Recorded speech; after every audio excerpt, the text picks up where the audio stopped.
Muy bien, buenos días, muchas gracias por su puntualidad. Vamos a dar inicio a la sesión. Quiero comentarles y darles la bienvenida desde la Vicerrectoría del Medio Universitario. Es un gusto poder contar con esta actividad de parte de la Facultad de Filosofía, el Instituto de Bioética, que está precisamente enmarcada también dentro de esa invitación que tenemos en el curso de la Semana de la Vida Saludable, pues a poder trabajar en 3 niveles de cuidado, en el de autocuidado, en el proceso de cuidado hacia los demás, que precisamente se da en gran medida a partir de la existencia de un proceso de autocuidado, y en el proceso de cuidado del ambiente. Sin más, pues damos inicio a la sesión. Este recurso, como les decía, va a quedar grabado para que después también puedan acceder a través de los distintos canales y la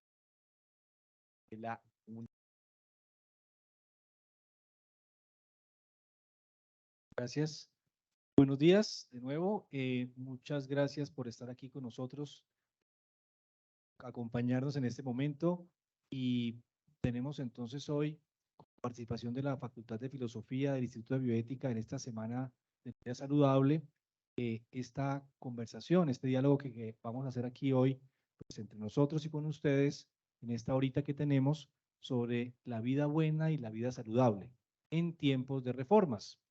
Para eso entonces tenemos hoy dos invitados especiales, el profesor Pierre Buhlmann, que es profesor de la Facultad de Filosofía, además hace poco profesor nuestro aquí en la Universidad Javeriana. El profesor Buhlmann es doctor en filosofía de la Universidad de Toulouse y de la Universidad de Wuppertal, y el doctor José Manuel Vivas, que es médico de la Universidad Nacional y especialista en medicina familiar. Además es profesor también aquí en la Facultad de Medicina y médico aquí también del Hospital San Ignacio. Nosotros vamos a conversar un poco sobre esto de la vida buena y la vida saludable. Para quienes no me conocen, mi nombre es Eduardo Díaz, director del Instituto de Bioética, que es parte de la Facultad de Filosofía. Entonces, el guión, el formato que vamos a tener es el siguiente. Voy a darle la palabra a cada uno de ellos para que en unos 10, 15 minuticos nos cuenten un poco sobre su perspectiva, especialmente en el caso del profesor Buhlmann, de lo que sería la vida buena, cómo pensar ese concepto hoy y por supuesto relacionarlo con el concepto de vida saludable, sobre lo cual nos hablará el doctor José Manuel, también unos 10, 15 minutitos, y ahí haremos un diálogo y por supuesto ustedes están invitados para hacer comentarios, para hacer preguntas alrededor de estos dos conceptos que, como vamos a ver, son conceptos muy importantes hoy. Entonces, sin más preámbulos, le diría al profesor Buhlmann que nos cuente en unos 10, 15 minutitos sobre su perspectiva de la vida buena. Si te vas pasando, te voy avisando para que entonces hablamos con el tiempo. Bien. Listo, muchas gracias, Eduardo. Buenos días. Sí, yo quería hablar un poco desde una perspectiva, digamos, filosófica sobre lo que puede ser una vida buena y relacionarla, relacionar ese concepto con el concepto o el problema de la vida saludable. Ahora, la vida buena es un concepto clásico de la filosofía en el sentido de filosofía antigua, ¿no? Es un concepto central de la ética antigua y podemos entenderla como una problematización de cómo expresar a la vez sus disposiciones y las exigencias éticas a través de su vida entera, es decir, a través de todas las dimensiones de la existencia de un individuo. Es decir, que en la filosofía antigua, la vida buena era entendida como un telos, un objetivo de la ética. El objetivo final era de expresar a través de todos los momentos de la vida las exigencias éticas y, digamos, su naturaleza como ser humano. En ese sentido, la meta de la ética antigua no solo era de actuar bien. Es así que muchas veces hoy en día, digamos, en una concepción más moderna, entendemos el problema de la moral, que pertenece también al problema de la vida buena, sino que de ser bien en un sentido moral a través de la existencia individual. La ética antigua atribuyó tanta importancia en el concepto de la vida buena, porque se trataba de una ética que no estaba basada en una normatividad fundamental, como lo que encontramos muchas veces hoy, por ejemplo, hablando de la moral kantiana, sino en el uso reflexivo y juicioso de la libertad. Es decir, es una problematización de cómo actuar. No quiere decir que no haya normatividad, pero la normatividad hace parte de, digamos, de una reflexión crítica que va más adelante de la sola normatividad. Ahora, ese concepto de la vida buena, ese concepto antiguo, le retomó un filósofo francés que se llama Michel Foucault, tal vez ya han escuchado de él, es un filósofo del siglo XX francés muy importante y muy conocido, bueno, pero hizo cosas muy interesantes. Foucault retomó ese concepto antiguo de la vida buena a través de lo que llamó Foucault una problematización del sí, a diferencia del sujeto, también de sujeto moral. Ahora vamos a ver cómo podemos entender el sí. El sí se puede entender como el producto reflexivo de un trabajo crítico que un individuo hace en sí mismo. Es decir, también trabajo reflexivo sobre lo que quiere decir de ser un ser humano, por ejemplo, con un cuerpo. Por ejemplo, con un cuerpo de deseos, de necesidades, con un cuerpo que puede enfermarse, ¿no? Y, digamos, constituir un ser que no sea solo racional, sino racional y, digamos, físico. Además, también social. La idea acá para Foucault es que no es suficiente para vivir una vida buena de simplemente ejecutar las exigencias éticas o normativas, sino que hay que, digamos, problematizar esas exigencias para expresarlas a través de la vida individual. Más bien la vida buena exige un trabajo ascético, es decir, ejercicios y reflexiones sobre lo que constituye la existencia. Esto es, un cuerpo habitado por una facultad reflexiva racional. Foucault problematizó eso a través digamos, de la discusión de dos conceptos antiguos, que son, podemos decir, los principios más importantes de la filosofía antigua, que es el gnosis auton, el conoce a ti mismo, y la epimeleia y auto, es decir, el cuidado de sí. Y acá veamos que no es suficiente para Foucault y no es suficiente en una perspectiva, digamos, basada en una ética basada en la vida buena, y yo diría hasta hoy, es decir, también en una concepción moderna de lo que podría ser una ética basada en la vida buena, solo quedarse en, digamos, en la primera dimensión, que es la dimensión, digamos, simplemente racional del pensamiento, sino que hay que abrirse a partir de un pensamiento racional, pero hay que abrirse a las demás dimensiones de la existencia a través de esa idea del cuidado de sí. El cuidado de sí, antiguamente, como lo muestra Foucault, digamos, trabaja todas las dimensiones de la vida, es decir, por ejemplo, el cuerpo y sus necesidades y equilibrios, con un problema como la dietética o la medicina. Trabaja el cuerpo y sus deseos. Eso fue digamos, el proyecto de Foucault a través de la historia de la sexualidad, es decir, una problematización de los placeres de lo que hoy llamamos la sexualidad. Cómo nos constituimos también a través de nuestra concepción de lo que somos como seres sexuales, como mujer, como hombre, bueno, o personas. Pero también ese cuidado de sí no se queda, digamos, en un mero individualismo, sino que abre la problematización sobre, digamos, el individuo como existencia social en una comunidad. Eso se trata, por ejemplo, en Aristóteles, del problema del oikos, de la oikonomía, de cómo ordenar, digamos, su casa, su finca, pero también cómo ordenar a su comunidad social, cómo vivir de manera justa en comunidad.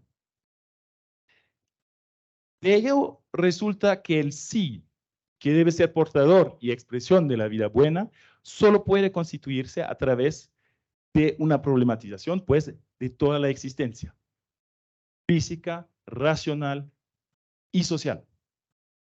Y que eso debe ser seguido de ejercicios asiduos capaces de asegurar la expresión a través de la existencia cotidiana de los principios éticos. Un ejemplo clásico en la literatura filosófica antigua es el pensamiento de Marco Aurelio, ¿no? Esas reflexiones no son nada más que ejercicios cotidianos, diarios, de un individuo que intenta entender lo que es en sí mismo a través de sus pensamientos, a través de su vida, a través de, digamos, de su actividad existencial y corporal.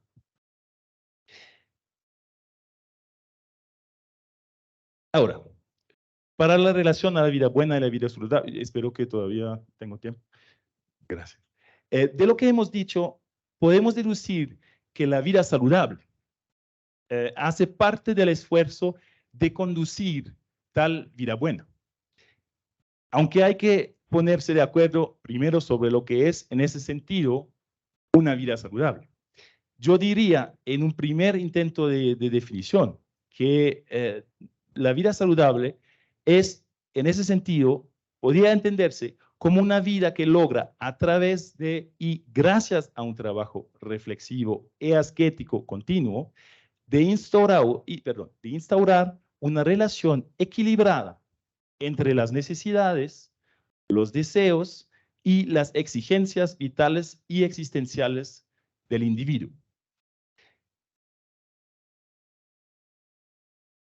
Hay que destacar que pues esa relación así debe ser reflexiva, crítica y holística, también desde una perspectiva de vida buena, de vida saludable. Es decir, que hasta en el problema de la vida saludable debemos tomar en cuenta todas las dimensiones de la existencia, no solo las biológicas y no solo las existenciales, sino también las sociales. Y yo creo que es importante subrayar que no debemos equivocar tampoco la vida saludable, entendida como una vida buena, con un esfuerzo o con una exigencia de optimización continua del cuerpo y, digamos, de la existencia en general, individual. Por ejemplo, a través de la nutrición, por ejemplo, a través del deporte, por ejemplo, a través de, digamos, de ciertas medicaciones para, digamos, para optimizar lo que podríamos decir el rendimiento del cuerpo. Pero también a través de una visión de las enfermedades solo desde una perspectiva, digamos, negativa.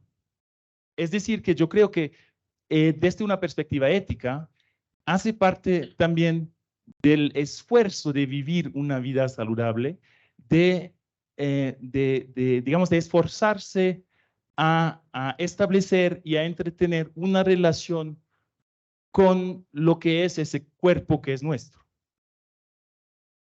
Y, digamos, con esa existencia también hasta cierta medida independiente de nuestra voluntad, que es esa existencia corporal.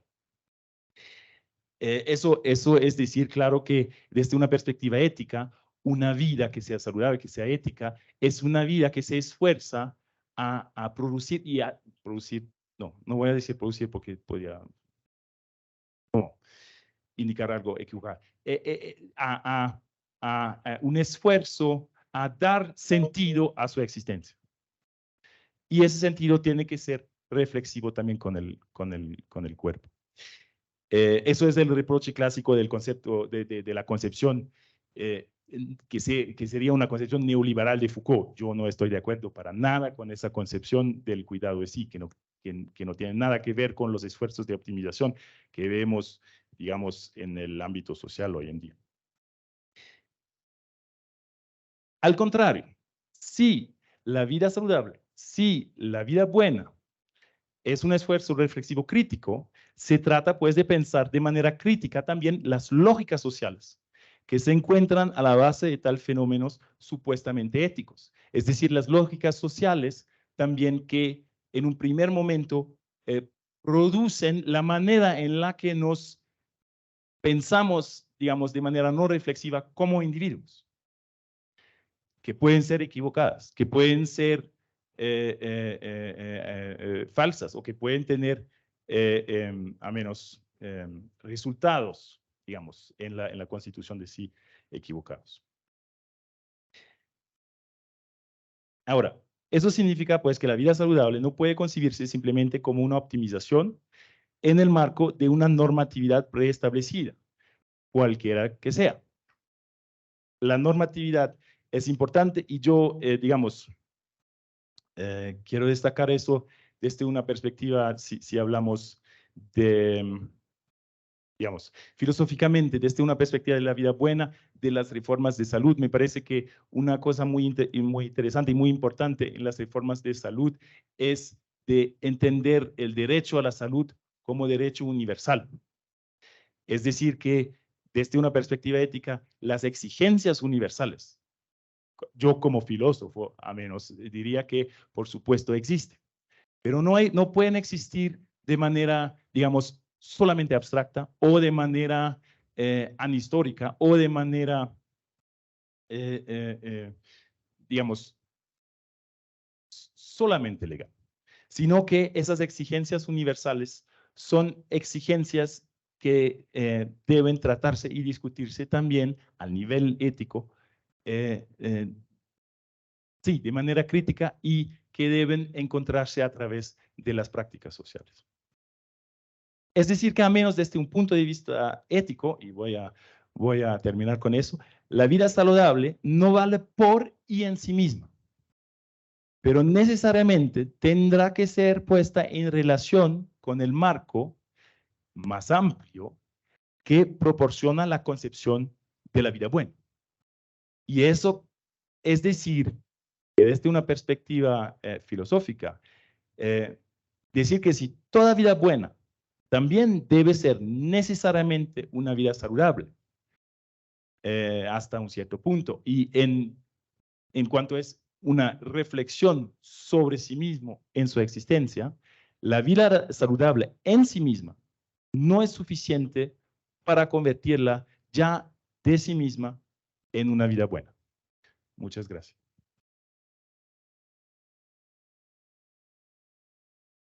Gracias, Pierre. Creo que nos dejas unas muy buenas asuntos quizás para pensar ahora contigo y con José Manuel. Voy a dar la palabra a José Manuel para que quizás también nos presente su perspectiva de cómo ve todo esto de la vida buena y la vida saludable, para que después entremos en un diálogo con los que están aquí presentes. Vale, gracias Eduardo. Buenos días a todos. Bueno, voy a hablar un poco desde la perspectiva de mi experiencia en todo lo que tiene que ver con los aspectos de la percepción de salud, para hablar de vida saludable.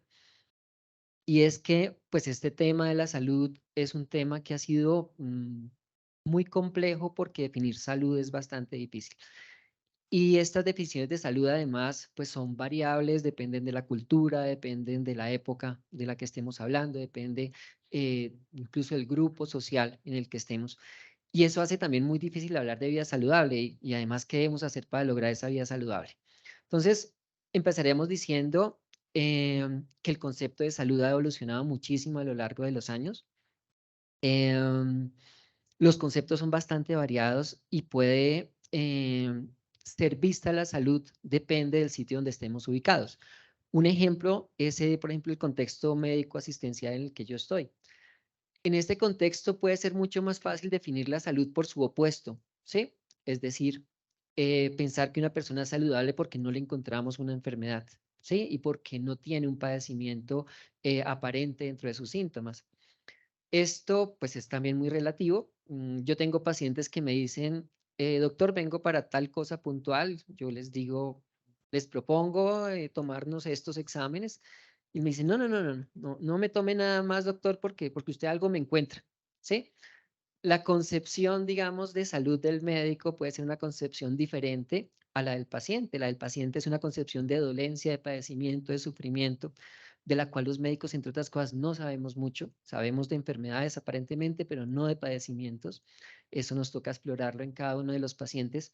De manera que podemos considerar a un paciente gravemente enfermo sin que el paciente sienta en modo alguno su enfermedad, sin que él piense incluso que sea cierto que esté enfermo. Podemos ver aquí a Eduardo y yo pedirle un examen y decirle, Eduardo, ¿cómo te sientes? No, me siento perfectamente, mira, te descubrimos una enfermedad grave que puede comprometer tu vida, qué sé yo, y el sentido de salud en ese caso pues cambia muchísimo en la percepción del paciente y la percepción del médico. Pero también hay contextos de salud que se juegan en lo sociológico también, y es cómo el estado de salud de una persona puede afectar su rol social, ¿sí? Una persona enferma o con ciertas enfermedades que no generan sintomatología y no generan discapacidad, es una persona que podemos llamar saludable. Esa visión o esa percepción de salud depende de un tercero, depende del médico, depende de quien la está sufriendo. Eso es importante también tenerlo en cuenta. Y estas son cosas que hacen que hayan diferencias muchas veces entre las actitudes médicas y la de los pacientes frente a digamos, a las medidas que finalmente se tomen frente a determinada situación clínica, ya sea de enfermedad actual o de riesgo de enfermarse. Y eso es también muy importante para la asunción también de estilos de vida saludables. Están los contextos económicos y políticos que tienen que ver con la salud, y en este punto pues hablaremos más adelante de la parte de las reformas, pero pues tiene que ver también con eso, cómo los estados de salud de poblaciones pueden implicar alteraciones, dificultades desde el punto de vista productivo, días laborales perdidos, años de vida laborales perdidos, ¿sí? Y cómo es importante mantener los mejores estados de salud posible en las poblaciones.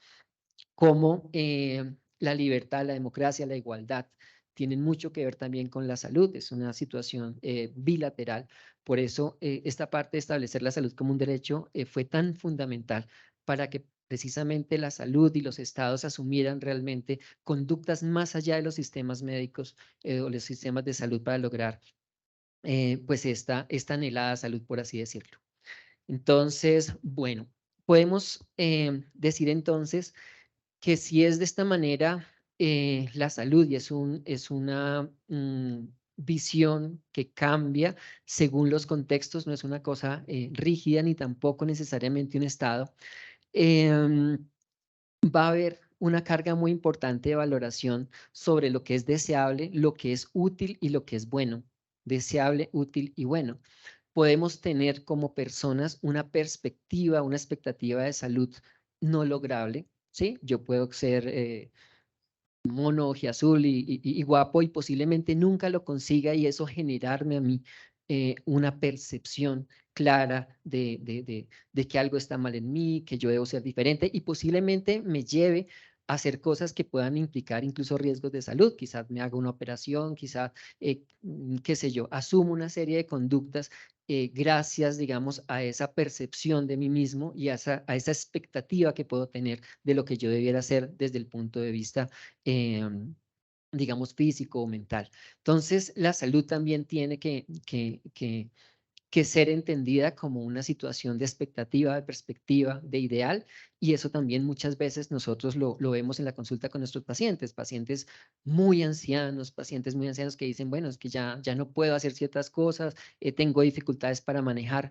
Bueno, hasta qué punto esto es una enfermedad, hasta qué punto esto es una parte, digamos, del envejecimiento normal, ¿sí? ¿Cómo hacemos entender a una persona que estas cosas pueden cambiar con el tiempo y que no podemos valorar la salud de una persona adulto mayor igual que la de un joven? Entonces, esta, digamos, visión de la salud también tiene pues ese aspecto cronológico que me parece importante tener en cuenta.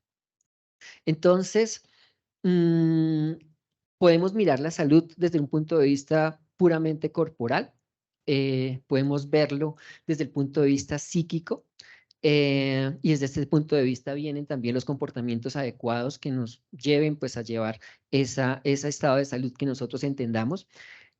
También desde los puntos de vista sociales, es decir, cómo soy socialmente productivo, cómo tengo un rol social que mi estado de salud me lo puede permitir y cómo tengo ideas que pueden ser de pronto de felicidad plena, de calidad integral de la salud, que pueden ser ideales, incluso utópicas, y que pues tenemos también que razonar en determinado momento y que pueden, digamos, no permitirnos generar felicidad en ese sentido.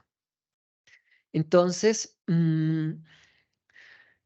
la idea es que definir la salud como solamente la ausencia de enfermedad, pues nos puede quedar absolutamente corta. De manera que hay diferentes desarrollos del concepto de salud con el paso del tiempo. Casi siempre para el paciente, una vida en silencio de los órganos, como alguien la mencionaba, es un símbolo de salud, es decir, que no nos duela nada, que nos demos cuenta que tenemos hígado, intestino, es decir, si nosotros reconocemos la existencia de un órgano porque nos duele o porque nos falla, y es una definición de salud diferente a la que puede tener un sistema. De manera que entrando, por ejemplo, en estas reformas, una de las cosas que más se critica al sistema de salud es el esperar que el paciente enferme para manejar la enfermedad y no empezar, digamos, muy activamente a manejar al paciente sin enfermedades para tratar de hacer prevención, pues de aquellos factores de riesgo que la puedan estar generando, es decir, para que no existan factores de riesgo y se puedan mejorar, o para actuar sobre los factores de riesgo que ya existen y prevenir al paciente de que si no los podemos manejar, pues podemos por lo menos hacer diagnósticos tempranos en un momento dado, como puede pasar, por ejemplo, con una mujer que tenga antecedentes familiares de cáncer mamario y que necesite tener unos cuidados especiales de exámenes, de valoraciones, pues para que si este se presenta sea pues digamos, encontrado a tiempo y pueda pues precisamente llegarse a ese ideal de una vida larga y feliz. Entonces, viene también acá una concepción, digamos, de niveles de salud. Alguien la podría describir como un continuo, como salud. Luego viene como una especie de descontento de lo que nos está pasando. Luego viene claramente una percepción de malestar, que es usualmente cuando los pacientes ya empiezan a consultar. Y determinadas patologías pues ya van a generar una inadaptación o una sensación definitiva de estar enfermo y de que la enfermedad nos define, que esta es otra cosa muy importante que la medicina a veces provoca en los pacientes, los define como sus enfermedades y lo hacemos además sistemáticamente. No sé, Eduardo, si me corrige, también eres médico, que nosotros llamamos a los pacientes por sus enfermedades, ¿no? Ella me consulta, pero no es Laura, ella es la diabética, la epocosa, la acidosa, la cancerosa.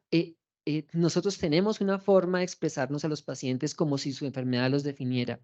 Y básicamente la enfermedad tiene ese poder muchas veces. Cambia la relación que tiene la persona consigo misma, el yo de la persona prácticamente, con girar alrededor de la enfermedad. Y esto pues no necesariamente, primero es cierto o necesario, y segundo, pues genera muchas veces una sensación de sufrimiento, más aún cuando pues, las patologías, muchas no tienen solución y muchas son progresivas. Entonces, podemos ser felices en medio de una patología progresiva, podemos ser felices frente a una expectativa de muerte. Los que vemos pacientes en esas circunstancias sabemos que sí, pero requieren pues muchas cosas que podemos ya empezar a discutir. Bueno, lo otro que quería mencionar es que el concepto de salud viene también con la idea de disfrutar la vida. Y esa parte del disfrute de la vida, lo tengo acá, lo estaba buscando. Alguien la definió la salud como aquella manera de vivir que es autónoma, solidaria y profundamente gozosa. ¿Eso qué implica? Que si yo soy hipertenso, que si yo tengo un trastorno genético, puedo ser profundamente feliz sin necesidad de ser médicamente sano. Entonces, para el médico es muy importante determinar en el paciente las expectativas de manejo de su enfermedad, que el paciente la sepa, pero cómo puede en medio de la situación de salud que tenga, que es un continuo, no es salud o enfermedad, hay un continuo ahí, en el que las personas pueden ser felices. O sea, no podemos decir que porque soy hipertenso soy enfermo y porque soy enfermo pues tengo una vida definitivamente infeliz. Esta parte desglosemos esta parte de la autonomía, refleja que tengo poder sobre mi propia salud. Yo puedo jugarme mi salud, ¿sí? Y esto requiere que yo tenga unos estilos de vida, ¿sí? Relacionables con lo que yo quiero ser. Si yo quiero mantener una presión arterial baja, un colesterol bajo, posiblemente tengo que hacer ejercicio, ¿sí? Y llevar una alimentación determinada. Tengo que entender que mi hábito tabáquico, mi hábito de consumo de drogas o de alcohol tiene unas consecuencias para la salud y ser, digamos, coherente con eso y que perseguir estados mejores de salud requiere de un manejo integral entre el médico, el paciente, pero también el ambiente. Y aquí es donde esto también es importante. No podemos endilgarle a los pacientes la responsabilidad completa de cambiar sus estilos de vida, porque es que no todo el mundo tiene acceso a buenos alimentos, no todo el mundo tiene acceso a un gimnasio, no todo el mundo tiene acceso a medicamentos. Entonces, ahí es donde la parte ambiental, social, política, donde tener los recursos para tener una casa con una vivienda, por no decir casa, con servicios públicos, y eso es sumamente importante. Por eso esto se sale de las manos de un sistema de salud simplemente. Y la reforma a la salud, así como sugiere las estrategias de atención primaria en salud, va mucho más allá de los médicos, va mucho más allá del sistema de salud y tiene que ver con equidad, con igualdad, tiene que ver con todas estas cosas más allá de los aspectos puramente físicos. Otra parte, digamos, de las definiciones, y ya voy a acabar con esto, es ver a la salud como la capacidad de realizar el propio potencial personal y responder de forma positiva a los problemas del ambiente. Esto pienso que es sumamente importante porque también ubica la salud en una situación más allá de lo que he conversado, es decir, más allá de lo que yo puedo hacer por mí, más allá de lo que yo perciba como puede ser mi salud, tenemos un compromiso social con la salud. Es decir, no es solamente el ambiente el que recae sobre mí y modifica mi salud, sino que yo también soy responsable de mi ambiente y puedo modificarlo para no solamente estar más sano yo, sino ser solidario con ese ambiente para los demás. Es ahí que esta parte, digamos, del comportamiento social, de no botar basura, de ahorrar agua, este tipo de cosas que a veces no entendemos muy bien o que no vemos, digamos, sus efectos inmediatos es sumamente importante. Entonces, la salud vista desde el punto de vista de mi acción para el cambio social, el cambio ambiental, es también una propuesta muy interesante dentro de las definiciones más modernas de salud, que va también más allá de simplemente mi funcionamiento social. Ahora, si la salud no tiene un tope, porque es un continuo, siempre vamos a poder mejorar en salud. De manera que siempre sea la situación que estemos, es posible que nosotros nos sintamos mejor. ¿Listo? Entonces, importante esa parte, importante la parte que tiene que ver con mi propio desarrollo de actitudes para la salud, de estilos de vida, es decir, de conductas que me lleven para la salud, de cómo modifico también el ambiente, ¿sí? Y cómo, pues, cuál es el rol que voy a tener yo, que tiene el sistema de salud y que tiene, pues, digamos, el ambiente en mi propia salud. Yo creo que eso es básicamente lo que, para no extenderme mucho más, lo que quería mencionar inicialmente. Gracias, José Manuel, y gracias también a Pierre de nuevo por estas reflexiones interesantes y espero que sean inspiradoras para quienes nos escuchan acá hoy y quienes nos van a escuchar en Internet o nos están escuchando en Internet, porque pues tienen que ver mucho con asuntos actuales, especialmente después de la pandemia o con la pandemia y después. Todo esto de la salud, de la vida y su sentido, pues ha adquirido gran relevancia. Me parece que la intención que teníamos hoy era esa, poner en diálogo unos conceptos que pareciera a veces ser lo mismo, pero que no son lo mismo, como los que son de vida buena y vida saludable. Quisiera resaltar, quizás antes de que alguno de ustedes quiera participar con algún comentario o pregunta, algunas cosas que nos han dicho hoy Pierre y José Manuel. Lo primero que me parece salta a la vista es que hay una dimensión ética en lo que estamos haciendo acá. Pensar la salud no solo como un asunto médico, sino como un asunto ético. Entendido eso, como lo planteaba Pierre, en términos de apropiarse de la propia vida. Él usaba la palabra problematizar, ¿no? Ocuparse de sí. Creo que hay un asunto importante ahí que tenemos que tener muy presente, y es que el tema de la salud tiene que ver con ocuparse de uno mismo, y no solo en un sentido médico, de ideales, como decía José Manuel, o de estándares sociales que a veces se nos imponen, sino ocuparse de sí en un sentido mucho más amplio, incluso problematizando aquellos estándares que parecieran ser buenos, pero que no son tan buenos, como decía Pierre. Esas, digamos, esas medidas corporales que a veces todos quisiéramos tener, que quizás en un sentido sea bueno tener un cuerpo pues bien formado, saludable, con buena masa muscular, pero quizás pretender tener un cuerpo perfecto no sea algo saludable ni bueno, sino todo lo contrario. Entonces tenemos ahí un asunto del cual tenemos que ocuparnos, y lo que decía Pierre hace un ratico, ¿no? El tema no es solo en la filosofía antigua, como mostraba Foucault, de conocerse a sí mismo, que es una frase que todos conocemos, sino que ese conocerse a uno mismo tiene que ir acompañado de ocuparse de uno mismo. Ocuparse de uno mismo, tú nombrabas a Marco Aurelio, a una serie de asuntos cotidianos, diarios, que quizás en el mundo de hoy están un poco perdidos, un poco olvidados, ¿no? En otras épocas quizás las personas estaban mucho más atentas a reflexionar día a día sobre su comportamiento, quizás porque hoy relacionamos eso con religión, tal vez, y no nos gusta tanto, pero la verdad es que no es un asunto de religión, es un asunto de compromiso con uno mismo. Ocuparse de uno es un asunto que es vital, importante, tanto para el plan de vida, como tú planteabas para el tema de los estándares médicos en cuanto a salud. Y hay un tema también que está aquí presente en ambos polos, la vida buena y la vida saludable, que es el cuerpo, ¿no? Ambos tienen que ver con el cuerpo. La vida buena se relaciona con un cuerpo, y también la vida saludable en un sentido médico. Así que el tema de la enfermedad surge aquí también en su doble dimensión, médica y ética. Lo que tú planteabas también es algo relevante. ¿Puede una persona con una enfermedad ser una persona que tenga una vida buena, feliz, como tú decías? Pues la respuesta tuya era sí, es posible. El hecho de que uno tenga una enfermedad no quiere decir que uno esté condenado a la infelicidad o a no tener una vida buena. Quizás una vida saludable sea un buen requisito o un buen punto de partida para unos proyectos de vida que uno tenga. Por eso, ser saludable en un sentido es una obligación ética.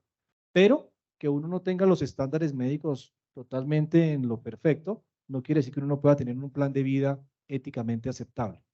Bueno, esto era como un poquito como para decir algunas cosas de lo que nos contó, de lo que nos dijo hoy, o nos está diciendo hoy Pierre y José Manuel. No sé si ustedes tengan algún comentario o pregunta para ellos dos a propósito de la vida buena y la vida saludable.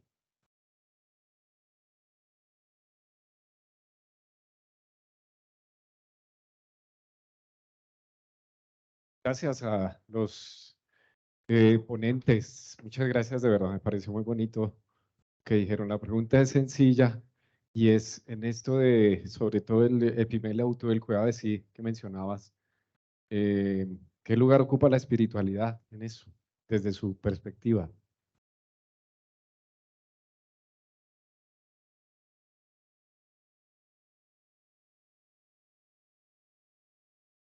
Sí.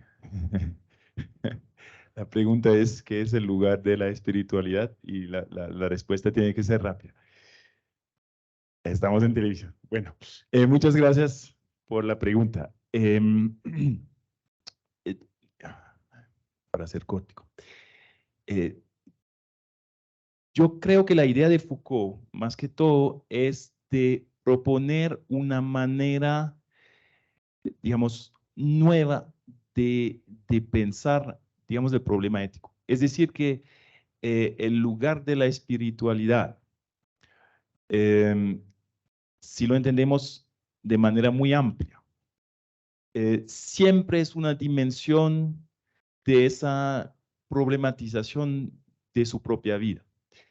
Es decir, que, por ejemplo, si estamos, yo hablé de los ejercicios, ejercicios ascéticos. Yo hablé de esos ejercicios en la filosofía antigua, pero no se perdieron. Hasta hoy podemos encontrarles, por ejemplo, en la religión católica. Es decir, esa manera de ejercerse a relacionarse con lo que como filósofo yo nombraría dimensiones metafísicas, ¿no? Es decir, la espiritualidad me parece ser una dimensión necesaria y de la concepción de la vida buena, pero puede tomar muchas formas. Y nos podríamos preguntar cuál sería la forma de espiritualidad hoy en día o desde una perspectiva moderna.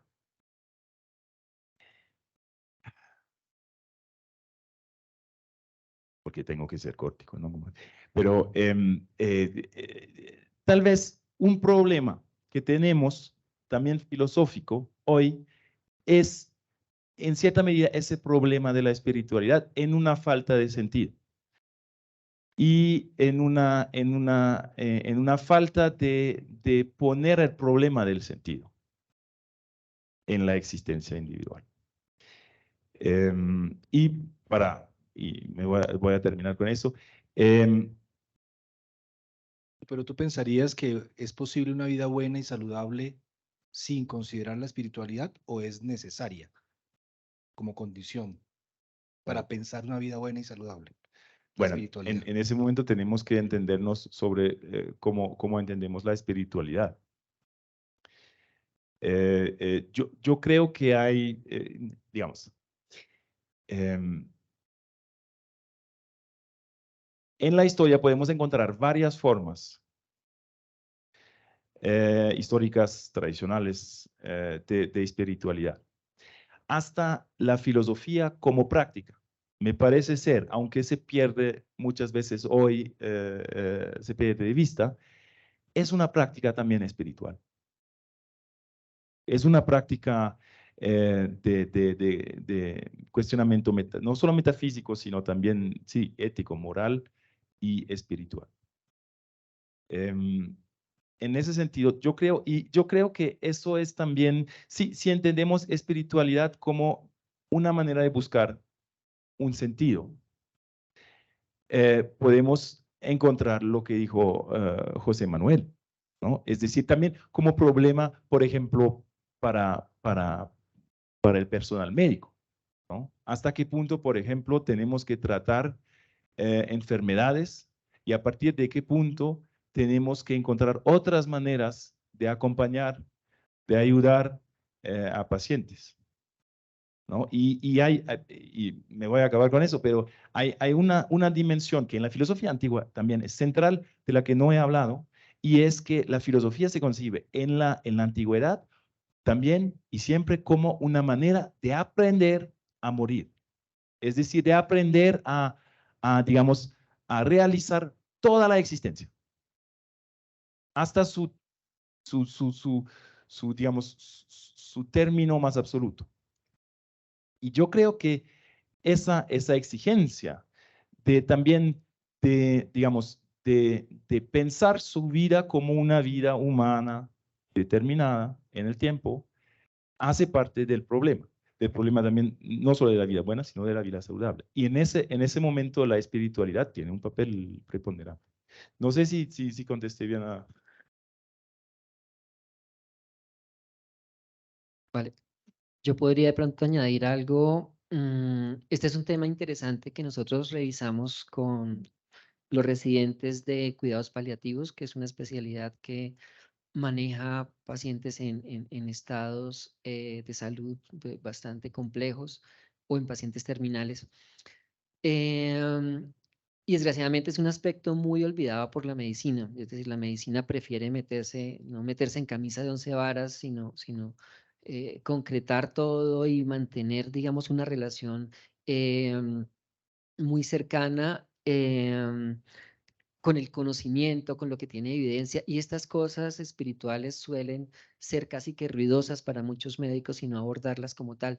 Pero claramente la espiritualidad hace parte de lo que es el ser humano y por supuesto tiene muchísimo que ver con la forma en que nosotros vemos la salud, nuestras expectativas, digamos el significado, la trascendencia de nuestras vidas pasa por ahí.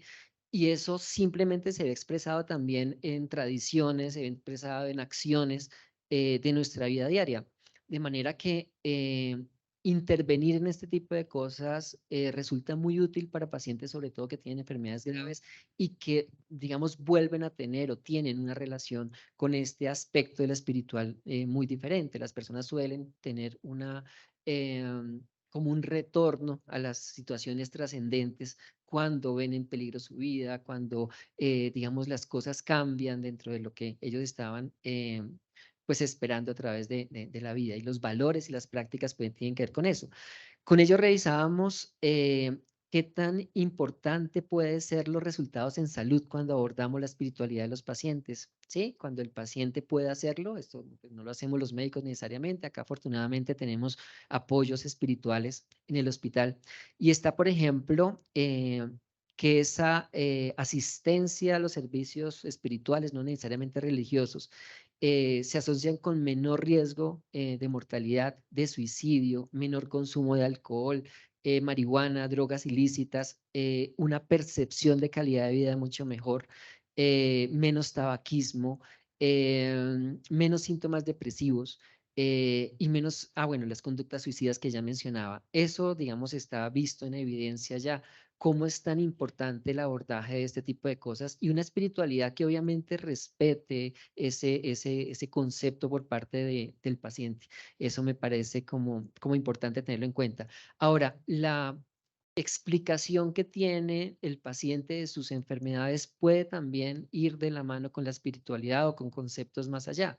Si tú ves que una enfermedad o la interpretas como algo que sea tu culpa, posiblemente es muy diferente a la forma en que te afecte una enfermedad que no tenga ese digamos, ese rol, ese significado.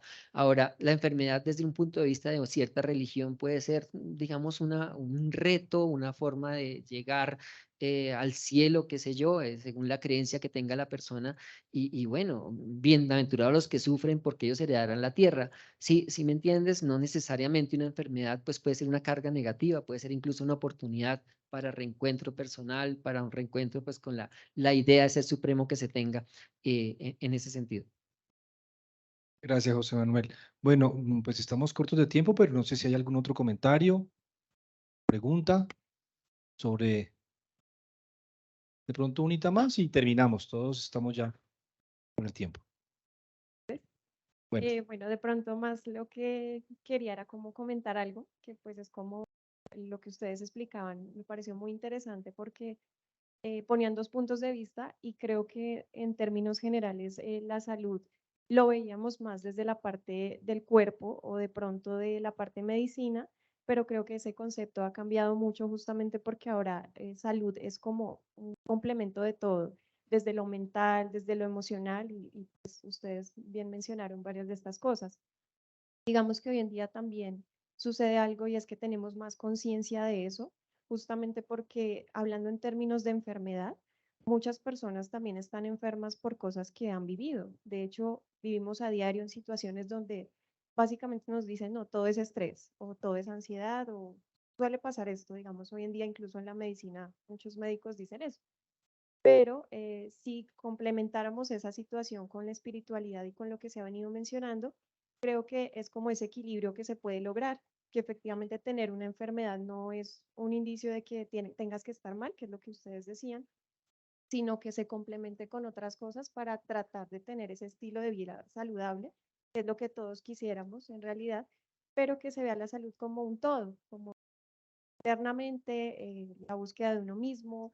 Creo que esa es como la base para realmente tener una vida saludable en general y poder buscar más allá de las cosas. Finalmente siempre es como uno mismo, interiorizarse, porque si estás bien tú, muy seguramente el entorno también va a estar bien en términos de salud, hablando médico y espiritual y mental. Era como el aporte y pues por supuesto agradecerles por el conversatorio que me pareció muy interesante. Gracias. gracias a ti por el comentario. Y bueno, sí, creo que esperamos los tres que este espacio haya dejado elementos para pensar estos asuntos desde las perspectivas de cada uno, desde donde está cada uno viviendo o trabajando. Creo que son reflexiones necesarias hoy. Por ejemplo, sobre el tema de lo saludable, ¿no? Creo que vale la pena rescatar aquí que lo saludable primero no se refiere como a la ausencia de enfermedad meramente. Ser una persona saludable no es solamente no tener una enfermedad, como lo decía José Manuel, pero me parece, y lo agrego yo, lo saludable también hace parte hoy de una gran industria, ¿no? La industria de lo saludable. Entonces tenemos una cantidad de ofertas en el mercado, de mensajes que nos llegan todos los días sobre cómo deberíamos ser, sobre qué deberíamos comer, pero creo que también el mensaje de parte de Pierre es, hay un asunto ético y es que hay que apropiarse de nuestra vida y de nuestro cuerpo en un sentido muy amplio. Sin duda, ser saludable es una condición importante para poder tener una vida buena. Buena aquí entendida como una vida que pueda desarrollar sus potencialidades.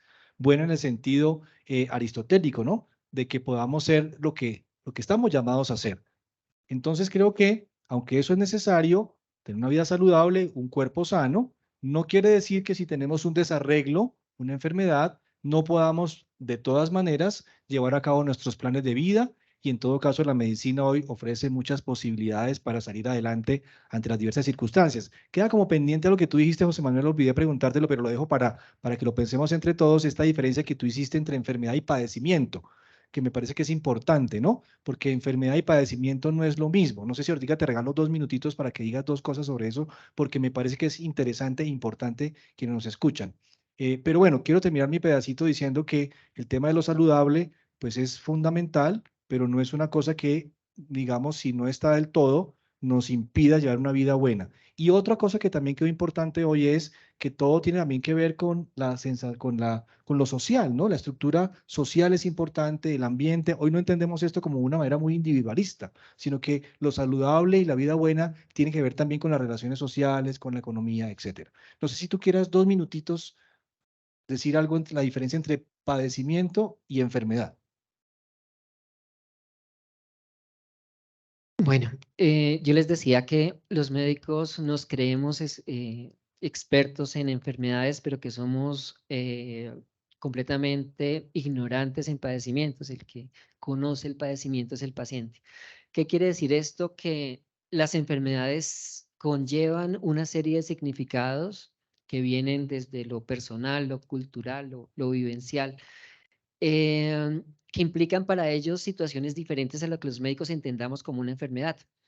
Les voy a poner un ejemplo. Yo puedo decirle a una persona, usted tiene hipertensión arterial, y el paciente entristecerse, decir, pues yo sé que esa enfermedad daña los riñones, daña el corazón, genera la necesidad de tomarme una pepa, y cada que yo doy una pepa me acuerdo que estoy enfermo y para mí tomarme una pepa es terrible. Además, yo creo que esa pepa finalmente también me daña los riñones, igual que la hipertensión. Bueno, ¿no? Es el acabose, la enfermedad empieza a dominar, por así decirlo, su emocionalidad, y se vuelve también el centro de su vida. Esa es un posible padecimiento a causa de la enfermedad. Puede haber el significado contrario, la enfermedad, usted es hipertenso, no, eso no es cierto, yo no tengo nada, yo lo voy a manejar de otra manera, o listo, yo me tomo el medicamento, para mí no tiene ningún inconveniente ser hipertenso, es una cosa que además no quiero que le digan a ninguna persona de mi familia cuando yo venga, qué sé yo. Ese tipo de cosas implica el padecimiento y la enfermedad. Nosotros no sabemos realmente lo que tiene una persona. A veces nos acongojamos por una enfermedad grave en un paciente cuyo significado de enfermedad realmente no lo acongoja, ¿sí? O puede incluso percibir una transición hacia la muerte completamente natural y normal. Somos nosotros, digamos, los que sufrimos mal por el paciente a veces en esas condiciones, o puede pasar lo contrario. Entonces, es decir, haber una enfermedad que en términos médicos puede ser una nimiedad en el sentido de que no le va a hacer ningún daño, pero el paciente sentirla de una manera bastante grave. Esto es la enfermedad, pero también la percepción frente al tratamiento, ¿no? Frente a cómo se expresa la enfermedad. Es más fácil que una enfermedad que no produzca síntomas sea ignorada, una enfermedad que produzca síntomas así no sea grave, pues puede generar pues una serie de percepciones y padecimientos en lo físico y en lo emocional muy importantes. Bueno, gracias José Manuel. Y para tener una vida buena y saludable, entonces vayamos a almorzar. Dejamos aquí. Muchas gracias por haber venido y nos vemos en una próxima. Gracias, Pierre. Gracias, José Manuel.